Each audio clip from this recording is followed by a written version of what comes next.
Okay, magandang gabi sa ating lahat mga kapatid sa iba't ibang dako ng ating bansa. Makati, Bicol, ang Bisaya, Leyte.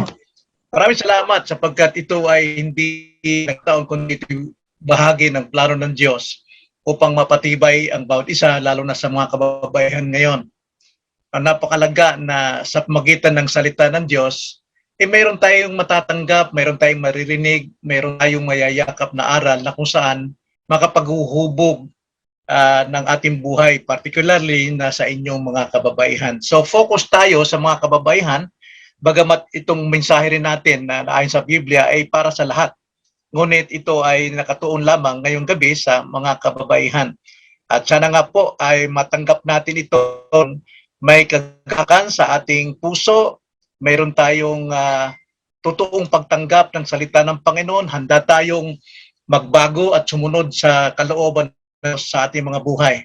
Na alam naman natin, hindi naman tayo perpekto lahat. Ngunit kailangan tayong lumago sapagkat tayo na sa proseso ng paglago ng pagiging isang butihing ina. Sa gabing ito ay nais ko magsimula sa isang kwento na may tungkol sa mga single dad, sa mga single na mga tatay, no?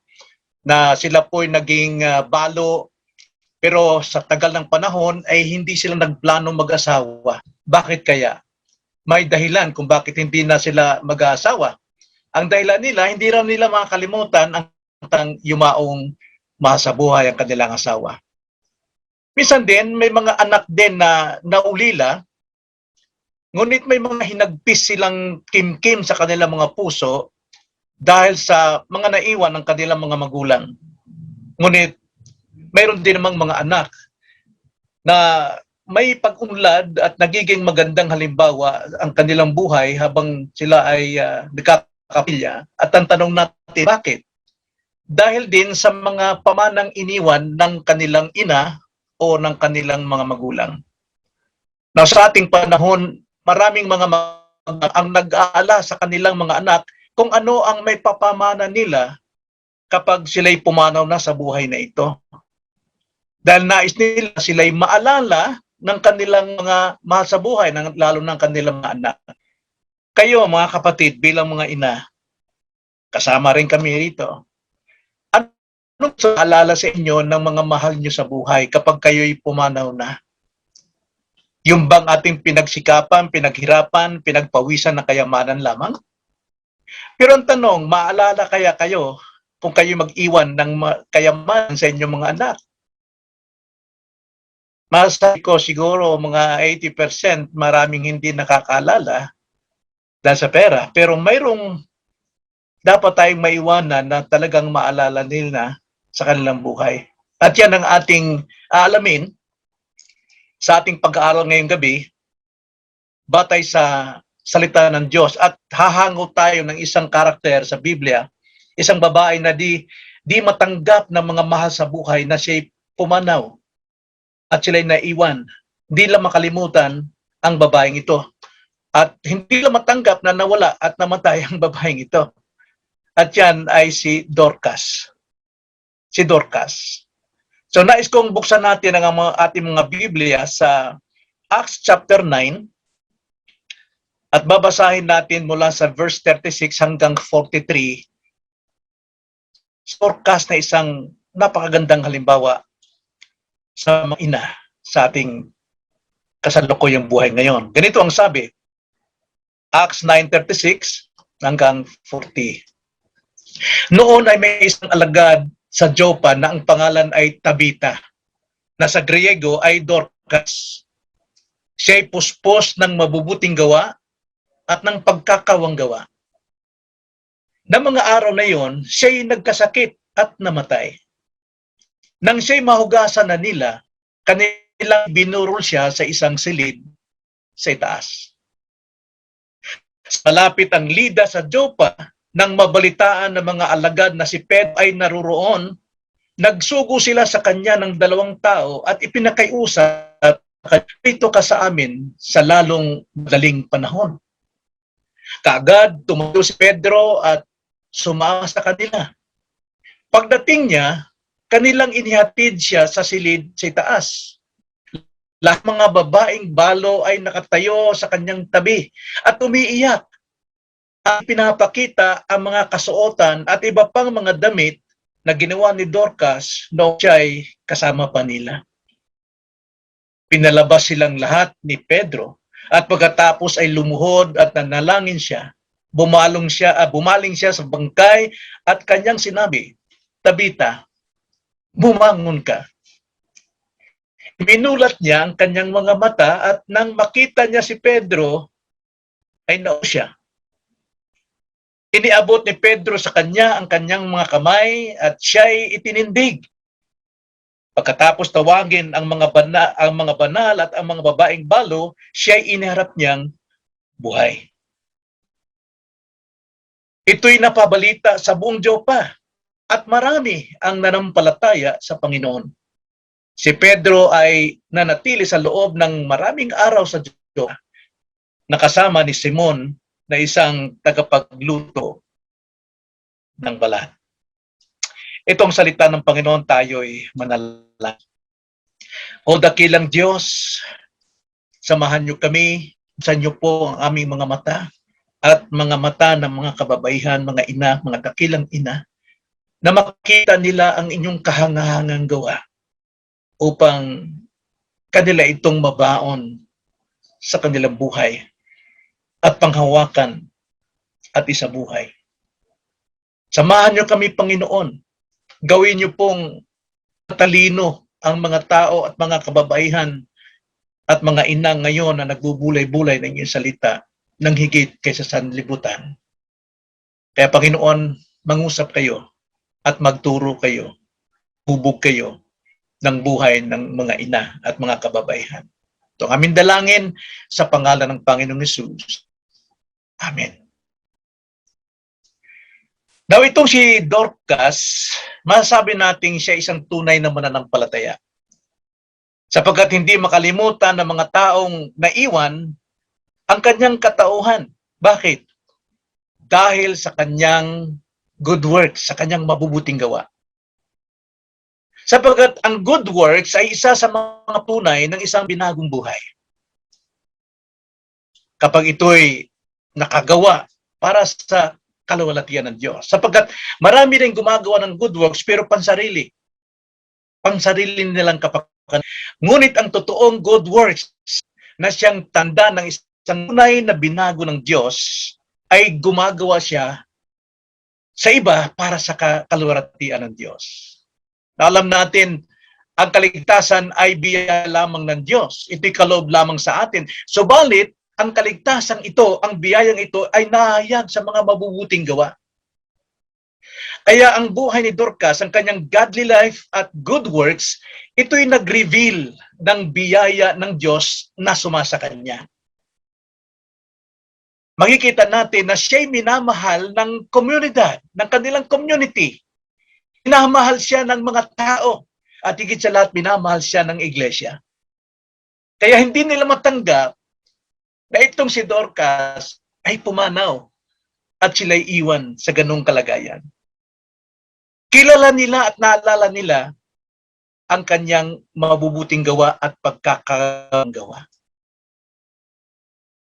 Alam niyo mga kapatid, particularly sa mga kababaihan, sapagkat kadalasan ang mga kababaihan ang binigyan ng Diyos ng gift of mercy, giving.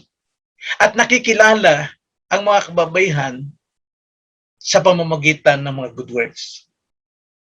Kung sino ka sa iyong panloob, nakikita ito sa panlabas na iyong ginagawa. Si Dorcas ay isang dakilang Kristiyano at halimbawa sa lahat ng tao, lalo na sa mga kababaihan. Kilalanin natin siya, mga kapatid, at ating binasa, banal na kasulatan. Una, kilala natin ang kanyang anyo. Sino si Dorcas? Ang sabi sa ating banal na kasulatan sa verse 36, ang sabi, noon ay may isang alagad sa Jopa na ang pangalan ay Tabita. Nasa Griego ay Dorcas. Siya'y puspos ng mabubuting gawa at ng pagkakawang gawa. Na unang-una may kita natin na itong si Dorcas ay isang totoong mananampalataya sapagkat ang sabi mismo ng salita ng Diyos, may isang alagad sa Jopa. At ang pangalan niya ay Tabitha. Originally, sa Chaldean names or Hebrew names, ang kanyang pangalan ay Tabitha. Nang ibig sabihin ay gazelle or isang usa, isang malindog na usa. Sa Greek word ay Dorcas. Yun ang ibig sabihin ng Tabitha. Dorcas meaning a devoted follower of Christ. Siya po talaga ay grabing tagasunod ng ating Panginoon. Siya ay isang alagad ng Panginoon. Isang tunay na disciple ng Panginoon na sumusunod sa halimbawa ng Panginoong Jesucristo. Ano bang sinundang halimbawa ni Dorcas sa Panginoong Jesucristo? Ito ang sabi sa Acts chapter 10 verse 38. Kung paanong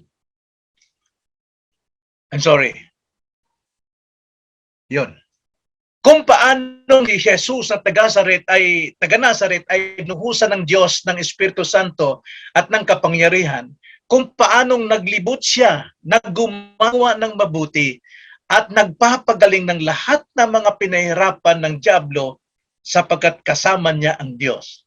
Si Jesucristo ay naglilibot para gumawa ng kabutihan, nagpapagaling sa lahat ng pinahirapan ng dyablo. Hindi ito nagawa ni Dorcas, pero isang bagay na nagawa niya ay ang naglibot din para gumawa ng kabutihan. Gumawa ng kabutihan, isang dakilang gawa, isang tanda ng totoong mananampalataya, mga kapatid. At maliban dyan, si Dorcas po ay isang maganda. Na wala man tayo makitang sinabi dyan na siya'y maganda, ngunit sinulad sa isang usa, isang batang usa, isang gazelle, isang may magagandang mga binti na mga mabikas, mabilis, alisto, at magandang itsura. Siya ay isang maganda sa katauhang ito. At ang kanyang kagandahan ay hindi lamang sa kanyang anyo, kundi sa buo niyang pagkatao. Sa kanyang buong pagkatao, si Dorcas po ay isang maganda.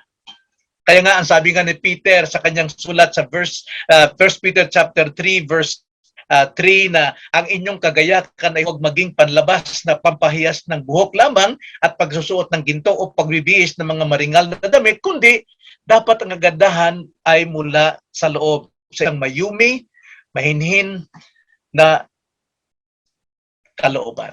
At yan ang description ng isang gazelle, ng isang usa, isang batang usa. At diyan ipinangalan ang babaeng ito Tabitha, isang maganda. At ang kagandahan nito ni Dorcas ay hindi lamang sa kanyang pagiging maganda sa kanyang anyong katauhan, kundi ang talagang nagpaganda sa kanya ay ang kanyang mga gawa. Ang kanyang mga gawa sa panlabas, yun ang nagpapakita ng kanyang kagandahan sa panloob. At mapapansin natin, siya nakatira sa Jopa. Nang ibig sabihin ng Jopa ay beauty. Isa rin maganda. Makita na isang lugar, isang babae, isang katauhan na talagang puno ng kagandahan. At ikatlo, hindi lamang si Dorcas ay isang mananampalataya at isang maganda na babae, panlabas at panloob, siya rin ay pinagpala. Nagpala siya. Now, ano po ang pagpapalang dahilan? Ay dahil po sa kanyang kagandahan, panloob at panlabas, at sa kanyang mabubuting gawa, at sa kanyang pagkakawang gawa. No? Generous na nga siya, puno po siya ng talagang may benevolent pa rin siya. Gumagawa ng pagkakawang gawa, tumutulong sa kapwa. Basahin pa natin, balik ang ating verse 36. Ang sabi, noon ay may isang alagad sa Jopa na ang pangalan ay Tabitha, na Greko ay Dorcas. Siya'y puspos ng mabubuting gawa at ng pagkakawang gawa. Gumagawa siya ng mabubuti at pagkakagawang gawa. Iyon ang dahilan ng kanyang pag-unlad. Yumaman siya o mayaman siya sa biyaya ng Diyos, hindi sa kanyang pagmamataas. Isa siyang matalino. Alam niyo kung bakit? Matalinong babae ito. Hindi lamang siya maganda, kundi matalino siya. Bakit? Sapagkat yung kanyang pagpapala, yung kanyang yaman, ginagamit niya para sa pagtulong sa iba, pagkakagawang gawa, para sa kaluwalhatian ng Diyos. Hindi siya tumutulong sa iba para siyang makilala, para ipamalita niya na malaki ang tulong niya sa kanyang kapwa, may pagmalaki niya sa kanyang kapwa Kristiyano na kung di dahil sa akin, hindi makagulapay yung mga taong yan dahil sa tulong ko. No. Ang kanyang ginagawa, yung biyaya, yung yaman niya, pinagkakagawang gawa niya para sa kaluwalhatian ng Diyos. At ang kanyang tinutulungan dito, yung po yung mga taong talagang kinakapos. Kapos sa kakayanan. Siya isang generous woman. Generous talaga siya. Isalitang generous, mga kapatid, alam nyo ba, sa banal na kasulatan, ang meaning niyan sa atin, loving kindness or loving mercy. At yan ay kadalasan nasa anyuan ng isang babae, tulad ninyo. Tingnan niyo ang sabi sa Romans 12 verse 6. Romans 12 verse 6, ganito po ang pagkakasabi. Tayo ay may mga kaloob na magkakaiba ayon sa biyaya na ibinigay sa atin. Siya ay gamitin ito ayon sa sukat ng pananampalataya. Kung paglilingkod ay sa paglilingkod, o ang nagtuturo ay sa pagturo, o ang nangangaral ay sa pangangaral. Ang nagbibigay ay pagbigay ng may magandang loob. Nakita nyo? Yung giver po, kadalasan niya, nag-give siya because of his, or her, yung magandang loob. No? Magandang kanyang kalooban. Generous siya. Ang katurong pa, ang namumuno ay may pagsisikap. At bandang huli, ang sabi, ang mahabagin ay may kasiglahan.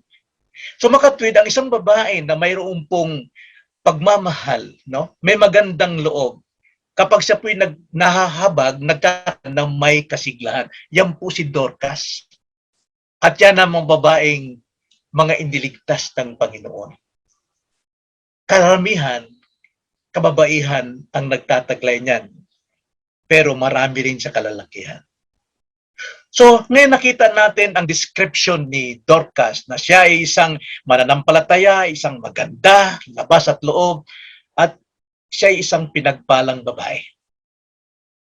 Ikalawa, tignan natin ang mga nagawa ni Dorcas. Ang mga nagawa ni Dorcas.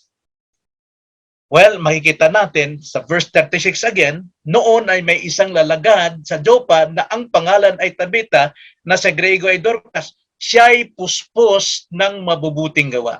Ano pong nagawa ni Dorcas? Mga magagawa. At hindi lang mga gawa, kundi puspos pa ng mabuting gawa. Alam niyo yung salitang puspos sa English ay filled. Na sa Tagalog po, kung talagang titignan natin sa Tagalog na malalim, ang tawag ng puspos ay tigmak o di kaya tagos. Kadalasan yan, kapag ang isang baro mo ay talagang napuno ng dugo, ang tawag natin dyan ay tigmak. Di ba? Yung po ibig sabihin ng puspos, tigmak ng kabutihan. Sa ibang salin pa, tagos buto talaga ang kanyang pagiging generous. Ang kanyang good works. Good works meaning mahabaging awa.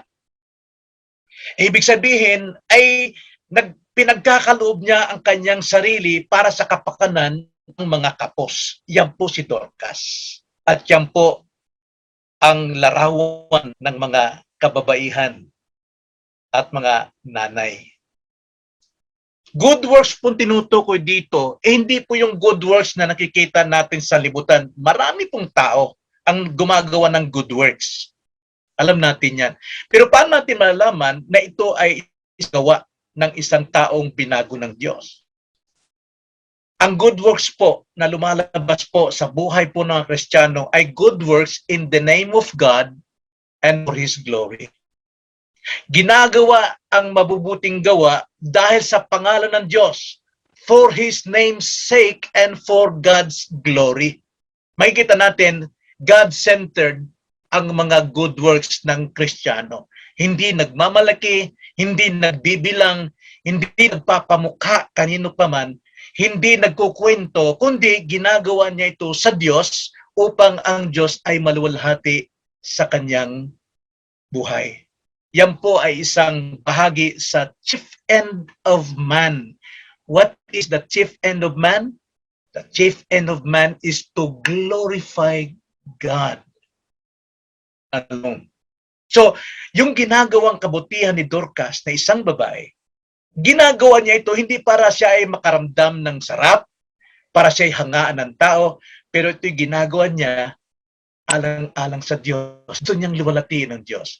Now, hindi natin madadagdagan ang glory ng God. Hindi rin natin mabawasan. God is glorious already. Pero, naluluwalhati pa rin natin siya sa pamamagitan ng ating good works. Good works na kung saan dinefine ito ng Biblia doon po sa Ephesians chapter 2 verse 10 na ito po ay good works ng Diyos na kanyang iniha at inilagay at ibinigay sa mga taong naligtas, sa mga taong na born again. Kaya nga ang sabi sa Ephesians 2:10, sapagkat tayo'y kanyang pinakamahusay na gawa na nilatang kay Kristo Jesus para sa mabubuting gawa na ano? Kaninong gawa sa atin, no? Na inihanda ng Diyos ng una pa upang siya nating lakaran. So hindi po magugulat ang Diyos kung ikaw na Kristiyano, ikaw na ina, nakakagawa ng mabuti, ng mabuting gawa, sapagkat siya naglagay niyan sa iyo. Bagkus, siya po'y naluluwalhati dahil sa iyo. Dahil yan ang naging lakad mo, yan ang naging ugali mo, na naging buhay mo. Kaya nga, naluluwalhati ang Diyos. Yan ang good works na hinahanap ng Diyos sa atin. Hindi yung good works na ating pagsisikat sa ating sarili para tayo makilala. Napakarami po ang gumagawa niyan. Ang kakalungkot, maraming Kristiyano rin ang ganyan ang ginagawa. Pagka may nagagawa silang kabutihan, kinukwento lahat yan. Hindi nag-glorify ang God, but ang nag-glorify ang kanilang sarili. Yung hanggang doon lang bayad sa kanila.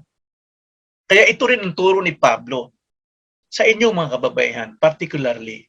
Ang sabi ni Pablo sa Titus chapter 3, verse 8, na itinuro ni Pablo kay Tito, na ituro niya sa iglesia roon, sa lugar na yan. Ang sabi niya, tapat ang salita at nais kong igiit mo ang mga bagay na ito upang ang mga mananampalataya sa Diyos maging maingat na ilaan ang kanilang sarili sa mabubuting gawa.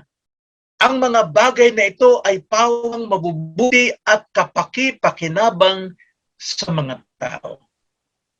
Maganda pong pakinabang sa tao yung nagagawa nating kabutihan alang-alang ng Diyos at sa kaluwalhatian ng Diyos sapagkat tumatanggap ang mga tao ng biyayang kaloob mismo ng Diyos sa pamamagitan mo. Kaya ito po si Das, yung kanyang mga nagawa, filled with good works. Good works in the name of God for the glory of God. Now, tingnan natin ang kanyang patotoo, ang kanyang witness. Again, sa ating text, verse 36. Noon ay may isang alagad sa Joppa na ang pangalan ay Tabita, na sa Griego ay Dorcas. Siya'y puspos ng mabubuting gawa at ng pagkakawang gawa. So ano po ang kanyang patotoo sa buhay? Siya po ay puspos ng mabubuting gawa at pagkakawang gawa. Yung po yung patotoo eh. Alam nyo, ang alagad ng Panginoon tulad kay Tabita, dakila siya. Alam nyo kung bakit? Nagniningning ang kanyang buhay na siya'y nagiging katulad kay Jesus. Nakikita si Jesus sa kanyang buhay. Mga tao ay talagang lumalapit sa kanya at nauuhaw sa kanyang presensya, nauuhaw sa kanyang mga salita, sa kanyang mga gawa, sapat nakikita nila si Jesus. Nagniningning si Jesus sa kanyang buhay. At isa dyan, makikita natin sa 39, di ba? Sa kandang kalagitnaan, nung ikwento nila kay Pedro kung sino si Tabita, ang sabi nila, lahat ng mga babaeng balo ay nakatayo sa kanya at umiiyak at pinapakita ang mga kasuotan at iba pang mga damit na ginawa ni Dorcas noong siya'y kasama nila. Itong si Dorcas, very thoughtful siya. Thoughtful siya sa mga balo, doon sa mga kapos. Parang ko hindi lang mambalo ang kanyang tinutulungan dito. Lahat ng mga nangangailangan ng tulong. Pero dito po ay medyo in-emphasize dito na siya po ay thoughtful, maalalahanin sa mga balo, doon sa mga kapos. Kung mga balo ay mga walang magagawa, ay lalo na rin sa mga kabataan na walang magagawa. Kaya nga itong si Dorcas, isa siya kilang patotoo sa kanyang Panginoon, kay Kristo. Kaya nga, itong mga balong ito, duguan ang kanilang mga puso sa kanilang pagmamahal nung siya'y mawala. Napakaganda para sa kanila. Tignan itong babaeng ito. Na alam natin, hindi siya perpekto, pero nakikita ng mga yung kagandahan niya panlabas. Walang hindi sinabi rito na perfect ang kanyang kagandahan. May kapintasan. Alam nyo, hindi naman tayo maganda. Hindi talaga maganda. Gwapo lang, no? Kasi lalaki ako eh. Kayo, kayo. Hindi naman lahat talaga masabi nating perfect ang inyong kagandahan. Pero may ganda kayo. Pero hindi ibig sabihin, mga kapatid, hindi kayo tawaging maganda. Alam nyo, may isang patotoo. May isang nurse na siya nag-volunteer na doon siya tumulong sa panggagamot sa digmaan. Doon sa barracks na punong-puno ng mga sundalong sugatan at maraming bangkay na nakatambak doon dahil mga namamatay. At ang babaeng ito, doon siya nag-volunteer na magtrabaho sa ganung uri o sa ganung lugar, kalagayan ng trabaho.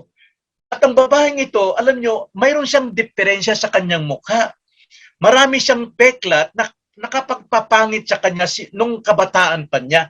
Pero mas gusto niyang maglingkod doon sa mga sundalo. Kaya yung mga tao roon, yung mga taong nakakita sa kanya, nagtanong sa kanya, sabi nila, bakit mo napiling maglingkod o manggamot dito na puno ng bangkay, nakakalabot at maraming sugatan at maraming naghihingalo?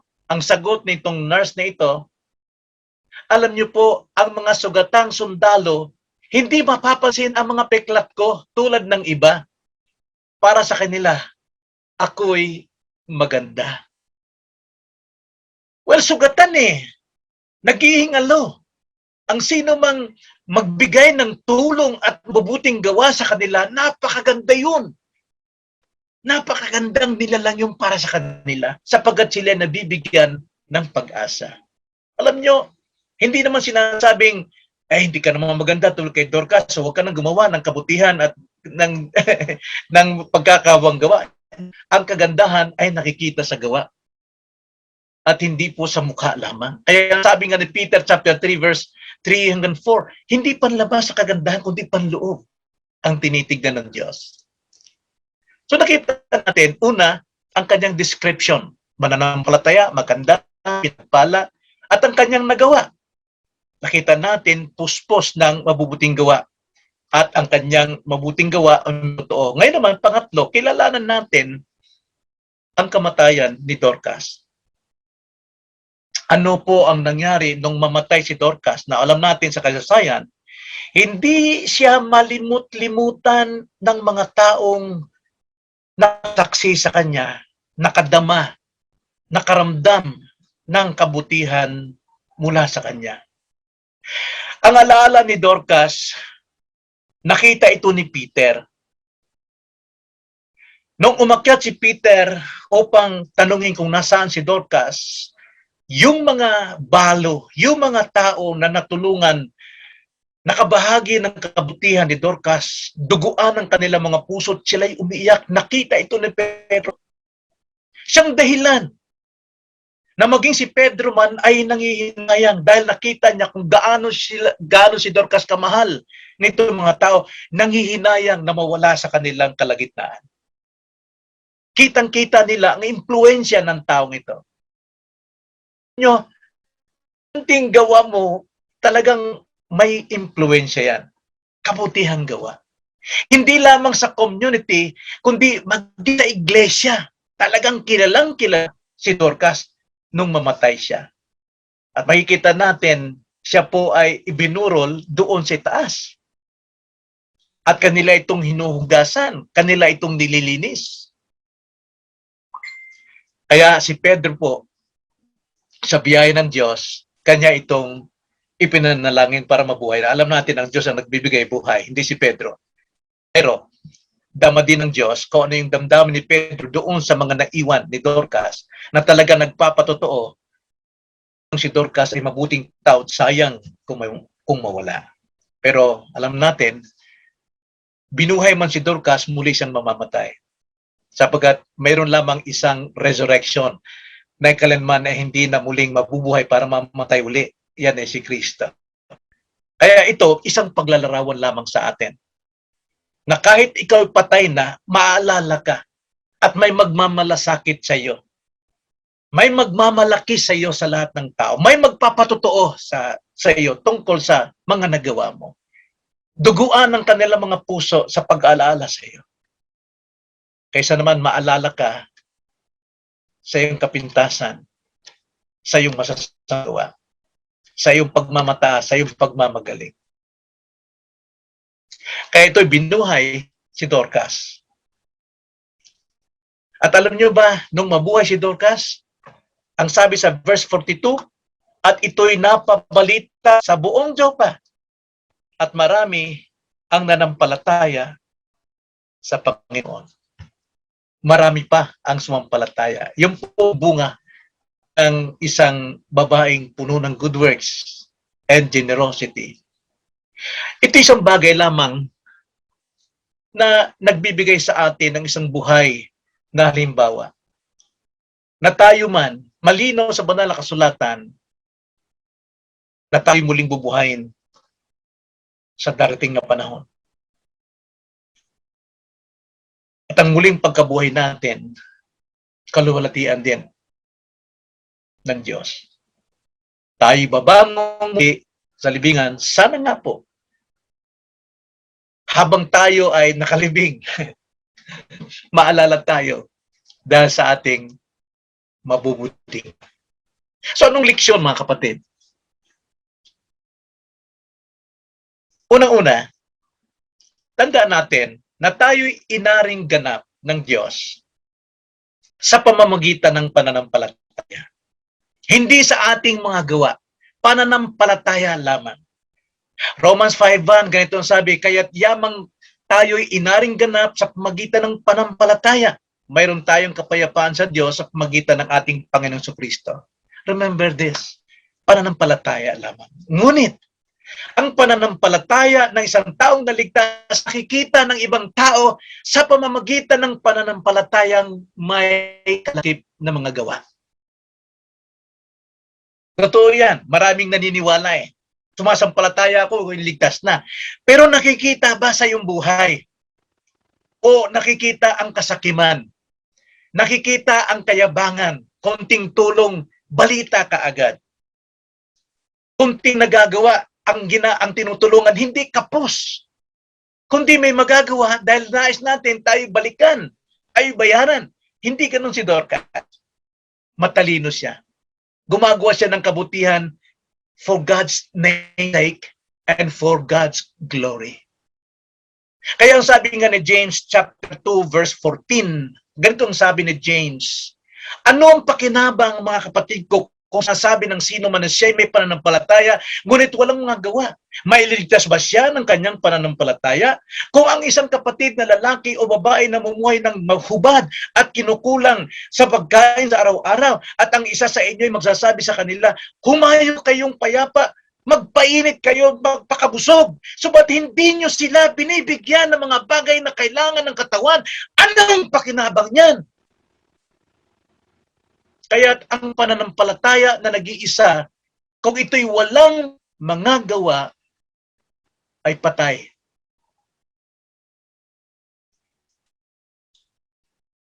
Alam kong marami sa atin ang mga pinagpala ng Diyos. At alam natin, even nung Sunday, ng message ko, na hindi ka pinagpala para sa sarili.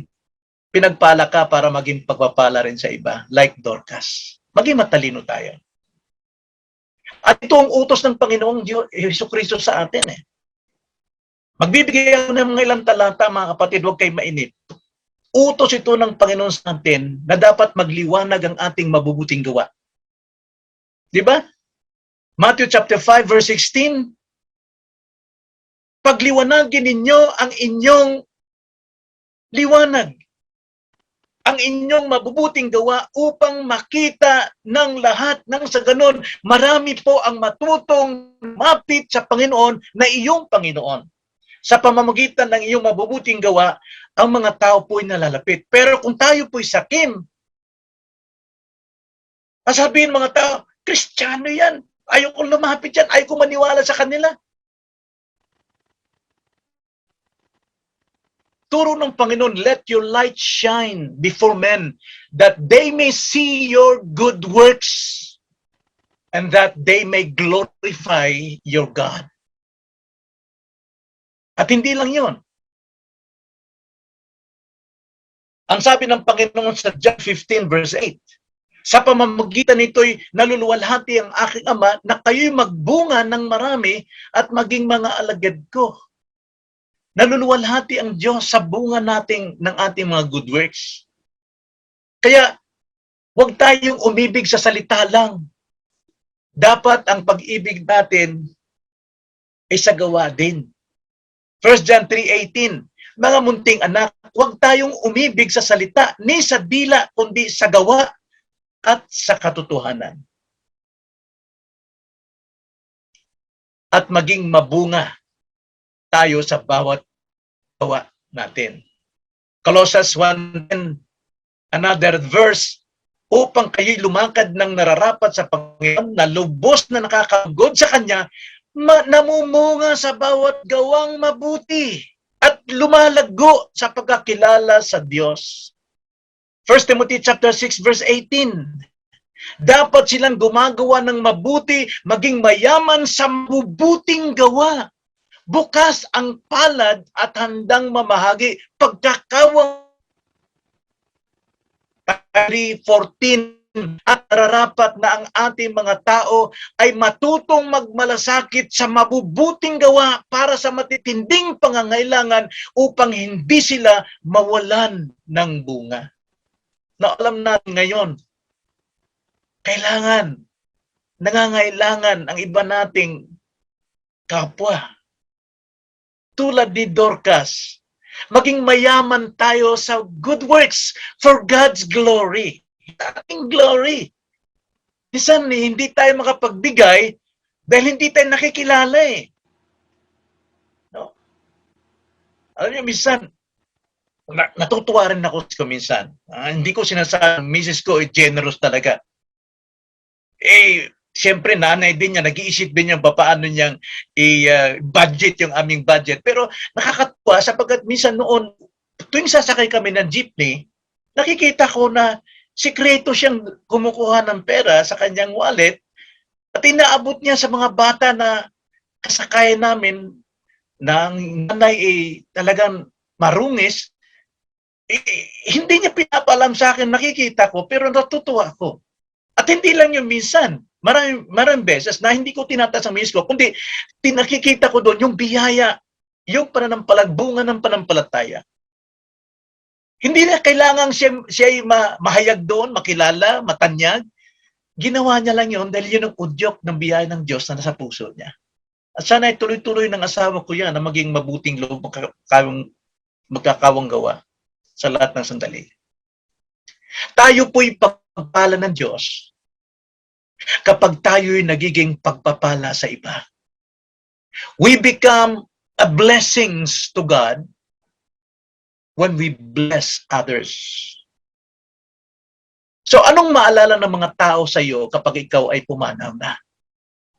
Anong legacy ang maiiwanan mo sa iyong mga anak? Sama ng loob dahil mahirap lang sila, dahil yan ang sabi. O kagalakan, kaligayahan, katuan, joy, na sila'y natutong kumilala sa Diyos. Natuto silang sumampalataya sa Diyos, gumawa ng mabuti dahil ito ang legacy na iniwan ng aking ina. Na ko itaas yung aking anak. Nakita ko lang sa YouTube nung magkalindol. Ang sabi ng aking apo, Mami, babasahin ko ang God's word every time na nakakaramdam ako ng fear. Alam mo, talagang hindi sa sinasadya ko, talagang napaluha ako doon. Lalo na yung comment ng isang tao ron ang sabi, ano yung nagiging buhay ng anak dahil ito'y nagmumula sa magulang. Proud ako doon sa Panginoon na sa murang isip ng ating mga anak, nakikilala ka na, maaalala ka na kung anong pamanang binigay mo sa'yo. Hindi kayamanan. Mawawala yung kayamanan sa mundong ito. Hindi natin madadala yan. Pero yung magandang ugali, lalo na yung pananampalataya, pagtuturo sa mga anak natin, sumampalataya sa Diyos, napakagandang legacy, napakagandang pamana. Hindi yan makakalimutan dahil hanggang langit yan na pamana. Na kung ikaw ay hindi pala, ikaw isang inay, wala ka pang relasyon kay Kristo, lahat ng pagkagod mo, basura lamang yan. Wala yung pakinabang pagdating sa araw ng paghuhukom. Hindi mo pwedeng sabihin niya, gumawa ko ng mabuti. Hindi lahat ng taong tumatawag ng Panginoon ay pagbubuksan ng Diyos ng langit. Kailangan kang mabuhay. Kailangan kang maligtas. Pakinggan mo maigi ang pangangaral ng Ebanghelyo. Ulinigin mo, unawain mo, tanggapin mo sa iyong puso. Paano gagba ang Diyos sa iyo? Tanggapin mo. Tumawag ka sa Kanya. At lahat ng tumatawag na may panampalataya sa Kanya hindi mapapaya, kundi maliligtas. Kaya mga kapatid, sa ating pagsasara, tanong ko lang uli, paano ka maaalala? Yan po yung ating pamag. Paano ka maalala? Tayo manalangin. O dakilang Diyos, salamat po sa gabing ito. Nandito po ang inyong mga tao o mga kababaihan, mga ina, mga dalaga. Lord, kayo po'y natutuwa at kayo nalulugod sa mga kababaihan na kumakapit sa iyong salita, na namumuhay ayon sa iyo pong biyaya. Nawa nga po, patuloy mo silang palagiwan. Patuloy silang pagliwanan sa mga mabubuting gawa. Magbunga, mahalin ang good works para sa iyong pangalan at para sa iyong kapurihan at kaluwalhatian lamang. Maraming salamat po. Itong aming dalangin sa pangalan ng Panginoong Jesus.